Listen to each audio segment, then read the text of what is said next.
Mga kasama nagpapatuloy pa rin itong bloodletting activity na sinisagawa ng RMN Foundation na dito pa rin sa barangay Pulong Santa Cruz sa Santa Rosa sa Laguna.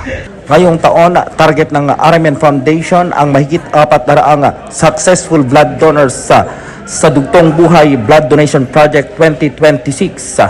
Sa ngayon, umaabot na sa 150 ang bilang ng mga successful na blood donors. Sa panayama ng RMN Network kay Yasuhisa Watanabe, ang presidente at CEO ng Advanced Ability Assistance Training Center, siniguro nito na tuloy-tuloy ang kanyang makikipag-ugnayan at pagtulong sa bloodletting activity ng RMN Network. Ngayon, yung student, every month 600. Target namin kasi ngayon max capacity ng school 1,000. So parang doble din siguro 400, mga 600, parang gano'n.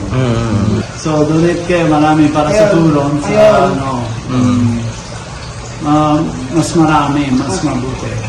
Karamihan sa mga nag-donate ng dugo dito sa isinasagawang bloodletting activity ay ang mga estudyante ng AAA Training Center. Kasama mo sa DCXL RMN Manila, Radyo Man Gerald P. Ulet Tataka, RMN.